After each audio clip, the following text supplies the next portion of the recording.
Give it, what's the damage? Give me the estimate. Then pray tell me when the revolution will begin. I turn on my TV, I check out Farrakhan on CNN. Les fertilisations localisées, c'est-à-dire que moi aujourd'hui, 98% des agriculteurs n'amènent plus de phosphore en plein. Je vous expliquerai pourquoi. Le phosphore, il est localisé ou pas.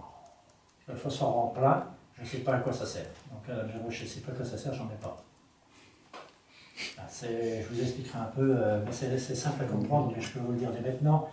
Vous lirez, si vous avez envie, la littérature de Jean-Claude Fardeau, qui était un chercheur au Centre d'études nucléaires de Cadarache. Il a marqué le phosphore avec des isotopes pour voir où il allait. Là, vous mettez un grain de 1846 ou de super 45, puis vous regardez son cheminement, vous regardez quand il monte dans la plante, combien on monte par rapport à ce que vous avez amené, etc. Et il est arrivé à une conclusion, et il a dit une phrase, et il n'y a que cette phrase-là qu'il faut retenir, et vous avez tout compris sur la fertilisation. Sur le phosphore en particulier, parce que c'est un élément qui se rétrograde vite. Le phosphore, il faut l'apporter le plus près possible des besoins de la plante dans le temps et dans l'espace. Alors cette phrase-là, il ne faut pas la lire, il faut prendre du temps à la lire, il faut analyser mot à mot, puis voir ce que ça veut dire. Ça veut dire que la plante, elle a besoin de phosphore à un moment. Il faut qu'elle ait le phosphore. Quand elle est petite, elle n'a pas beaucoup de système racinaire, donc elle a besoin de près de son système racinaire. Ça veut dire que si vous mettez du phosphore à l'automne pour semer du maïs au printemps, c'est une évidence, c'est une connerie. Parce que le phosphore, dès qu'il est dans le sol, il cherche du calcium. Dès qu'il a rencontré du calcium, il a fait du phosphate tricalcique, qui est insoluble, aussi soluble que ça. Donc vous avez payé cher pour qu'il y ait des gens qui aient mis de l'acide phosphorique ou un autre acide pour solubiliser votre phosphore. Et la bonne idée, c'est que vous le remettez avec du calcium pour qu'il redevienne insoluble et qu'il n'est pas disponible pour les plantes. Donc vous faites le travail de singe. Donc la problématique, c'est comment on fait pour amener du phosphore le plus près possible des besoins des plantes dans le temps et dans l'espace. Il faut l'amener près des racines. Ça ne veut pas dire qu'il faut en amener beaucoup, parce qu'il n'en a pas besoin de beaucoup. Alors pourquoi je parle du phosphore a priori? Parce que le phosphore, c'est un transporteur. Toute l'énergie d'une culture, c'est le phosphore. Alors, vous connaissez le cycle de Krebs, je pense. Vous savez que le phosphore est fondamental. Eh bien, c'est comme les gilets jaunes, qui vous expliquent que sans camion, vous ne pouvez pas vivre. Parce que tout ce que vous recevez chez vous, c'est transporté par un camion. Et bien, tout ce que la plante reçoit est transporté par le phosphore. Ça veut dire que si vous n'avez pas de phosphore, une carence en phosphore, vous n'avez pas de végétation possible. À partir de là, vous comprenez l'importance du phosphore. Et quand vous savez que le phosphore se rétrograde dès qu'il rencontre du calcium, vous vous rendez compte que le phosphore, à 80% ou à 98%, il est rétrogradé dans les 5, 8, 10 jours après que vous l'ayez apporté. Résultat des courses égale 0, 80% de ce qui nourrit la plante, c'est la réserve du sol. Et plus vous avez un sol organique, plus vous avez un phosphore organique. Et le phosphore organique, qu'est-ce qu'il a comme avantage? C'est comme il est entouré d'organique, il ne choque pas les ions calcium, donc il ne se rétrograde pas. Donc il est toujours soluble. C'est pour ça que dans une vieille prairie qui est pauvre, vous n'avez jamais un maïs qui crève de phosphore. Et dans un champ qui est riche, vous avez des maïs qui viennent tout bleus. Et pourtant, il y a du phosphore. Sauf qu'il n'est pas soluble. De l'autre côté, vous n'en avez pas beaucoup, mais il est disponible. Donc le problème, ce n'est pas d'avoir de la quantité, c'est d'avoir du disponible. Voilà, donc vous voyez, c'est vachement important de le comprendre parce que enrichir le phosphore, enrichir le sol en phosphore, c'est pas un leurre.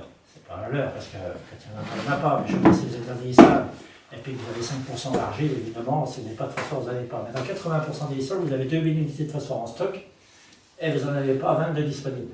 Est-ce qu'il faut en mettre 2100 ou faire travailler les 2000? Je pense qu'il vaut mieux faire travailler les 2000 que d'en remettre 100. Parce que dans les forêts, il n'y a pas de carence en phosphore. Et ça fait 1000 ans qu'on extrait du bois et que ça pousse. Donc la solubilisation des éléments minéraux se fait par la matière organique, par la vie du sol. Parce que tout ce qui est passé dans le ventre d'un ver de terre est soluble. Vous prenez la terre du turicule et vous prenez la terre de votre champ, vous avez 50 fois plus de phosphore disponible. C'est la même terre au départ. Simplement, il y a un moment, elle est passée dans un digesteur, le côté n'est pas passé. Donc, si vous tuez les vers de terre au fur et à mesure qu'ils se développent, vous n'avez plus de transformateurs.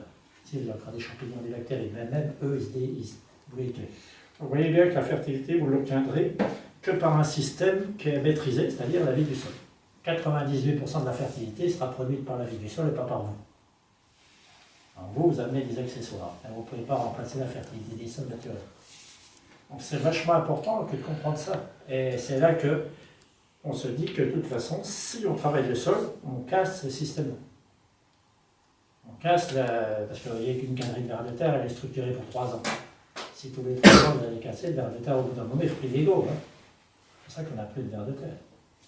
Après, parce que quand vous voyez des vers de terre comme ça, c'est pas grave, vous savez, vous avez différentes familles de vers de terre, les verticaux, les horizontaux, etc. Donc on ne va pas s'engager là-dedans, mais je veux dire, il faut que vous ayez de la vie, donc il faut que vous laissiez les galeries se faire.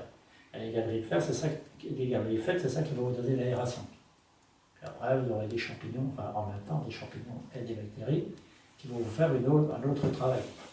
Sachez qu'un champignon peut faire, c'était mesuré dans les forêts, jusqu'à 900 hectares de ramification.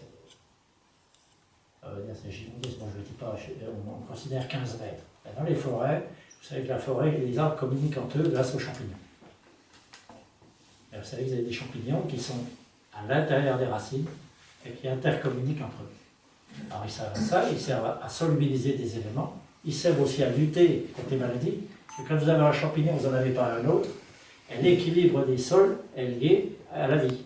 Quand vous n'avez plus de vie, tous les champignons ont de la latitude pour se développer. Je vous donne un exemple que vous connaissez bien, c'est le pied inverse. Le pied inverse, plus vous travaillez votre sol, plus il existe.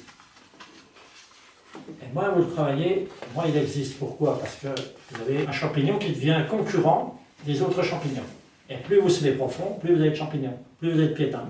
Si vous posez vos grains sur le terrain, vous n'aurez jamais de pied inverse. La partie qui a du piétin, c'est la partie en terre, ou la zone entre le plateau de talage et la zone surface du sol.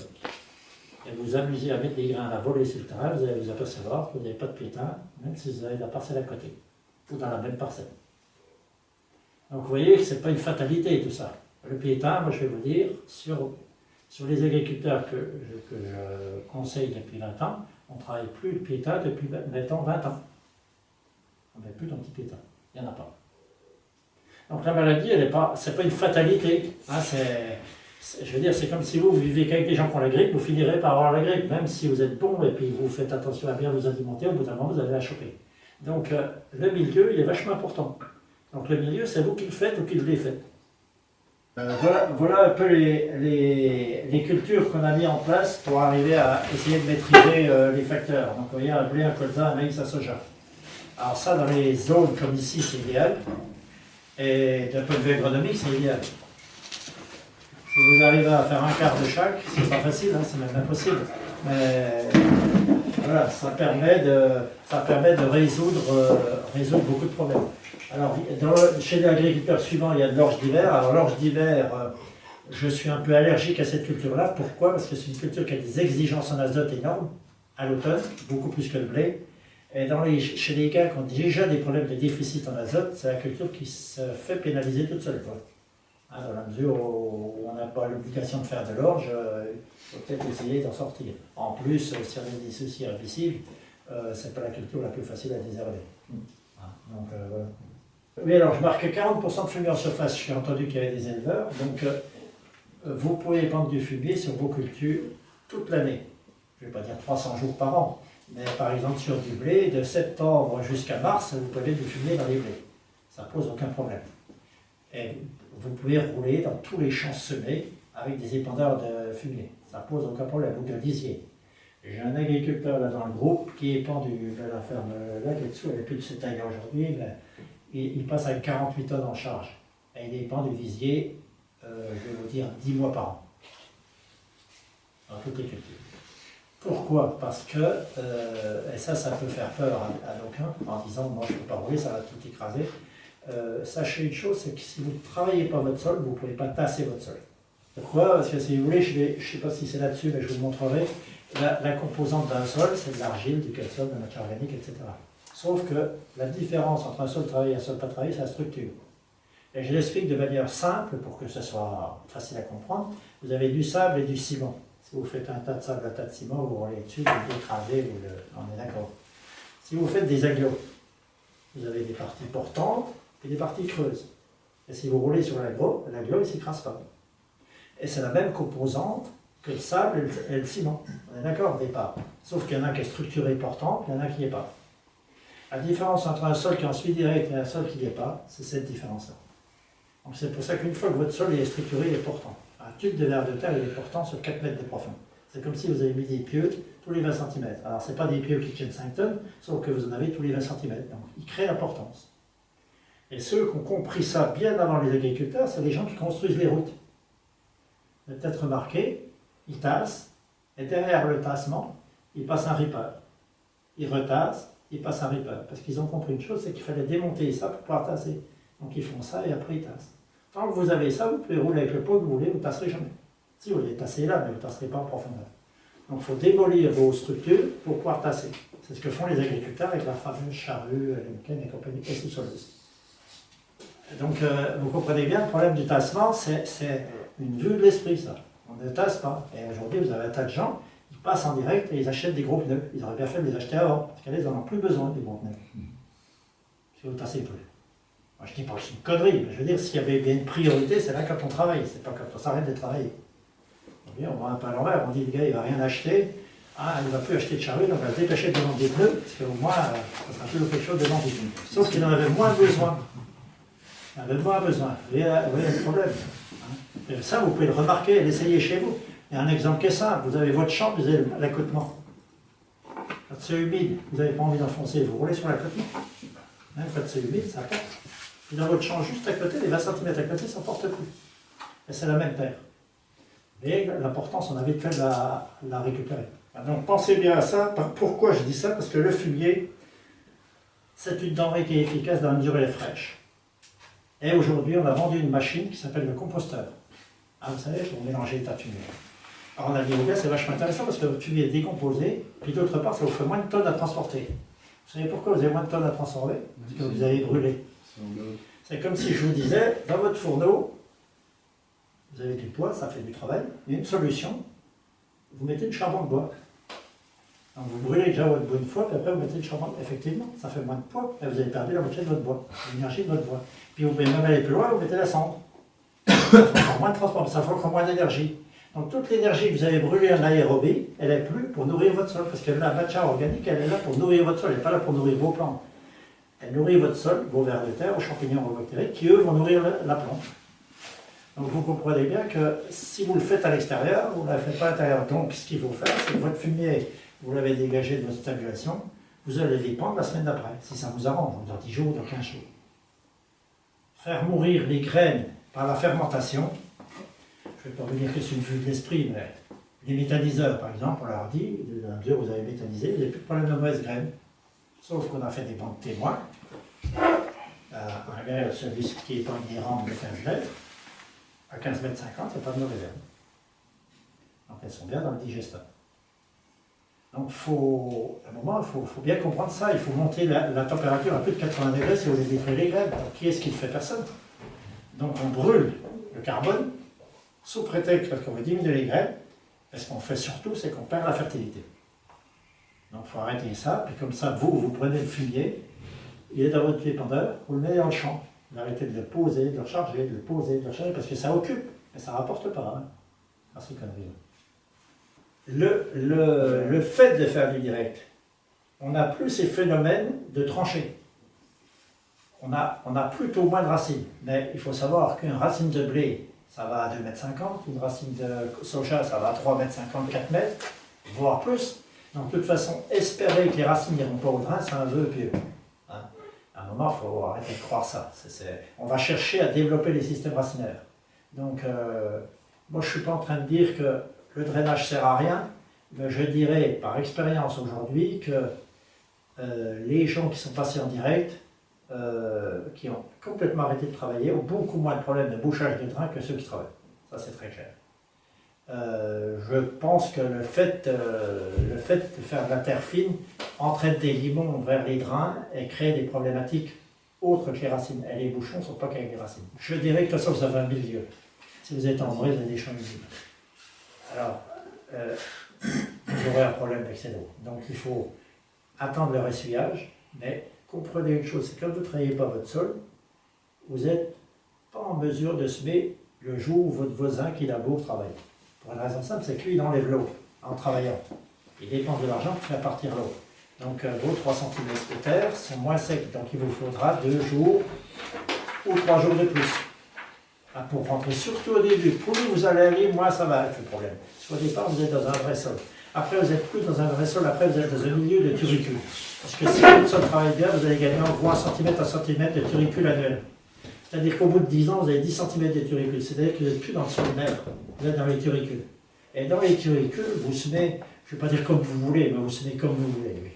C'est vrai que quand vous êtes dans des sols hydromorphes, acides, limoneux, c'est plus compliqué que quand vous êtes des sables plutôt alcalins. Évidemment, parce que le pH bas ralentit l'activité microbienne, il ralentit la minéralisation, l'excès d'eau crée des hydromorphies, donc le manque d'oxygène, et la compaction. Donc tout ça, ça n'aide pas. Mais de toute façon, je dirais que c'est pas comme ça qu'il faut appréhender le problème, c'est de se dire, moi aujourd'hui, je suis dans un contexte, comment je vais faire pour réussir dans mon contexte? Comment je vais faire? Je vais, plutôt que de semer de la graine à 2 cm, je vais la semer à 0,5 cm.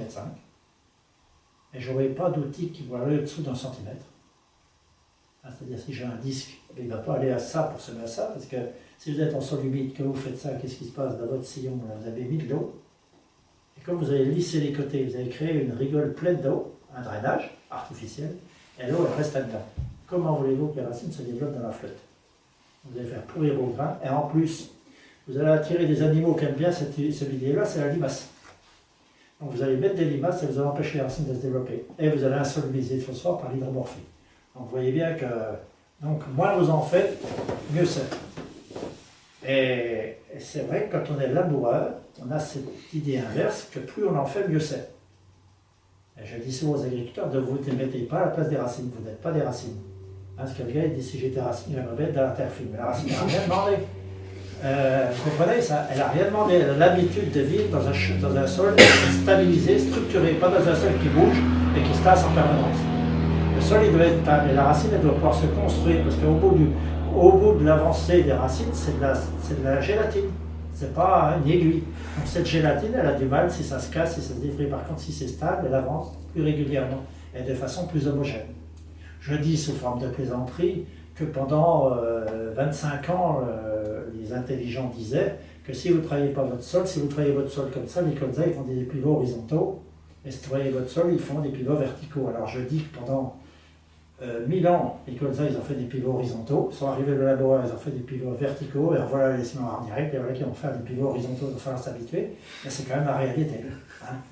Ça se trouve, c'est pas ça, ça se trouve les pivots ils sont toujours verticaux, parce que la plante elle fait son pivot verticalement, et c'est pas lié à... C'est vrai que si vous faites une semelle, mais quand vous faites en direct, vous ne faites pas de semelle au contraire. Donc il n'y a pas de problématique. Les facteurs limitants. Parce qu'on parle toujours d'un sol, mais le sol il n'est pas physique, il est vivant. Et ce qui nous importe, c'est le vivant. La physique, il nous intéresse, mais la physique, ça fait 40 ans qu'on en parle. Donc arrêtez d'en parler. Au moins, ça peut prendre peut-être que 20% du temps, alors qu'aujourd'hui, ça prend 90% du temps, le minéral.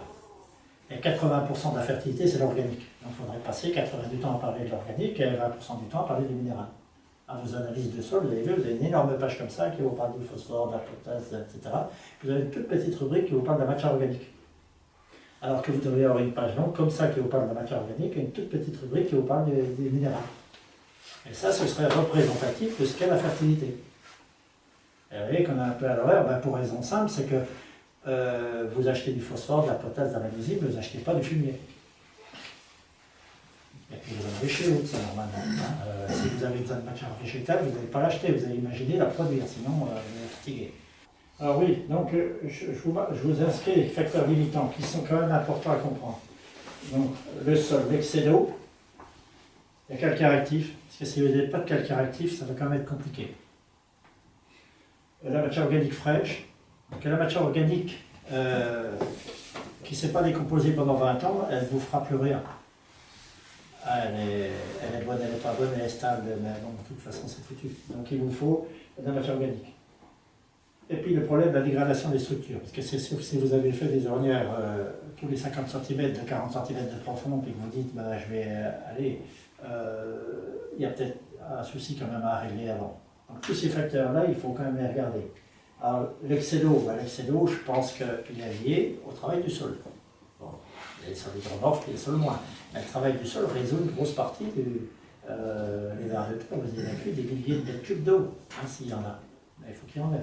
les racines, etc. Pour que ça soit. Parce que les racines, elles créent un système de drainage. Si vous cassez le système dès que vous avez moissonné, vous n'avez plus votre drainage. Donc vous comprenez même, vous conservez l'eau en surface. D'ailleurs, on le voit bien dans d'autres, j'en parlerai après, dans d'autres domaines, qu'on conserve bien l'eau en surface.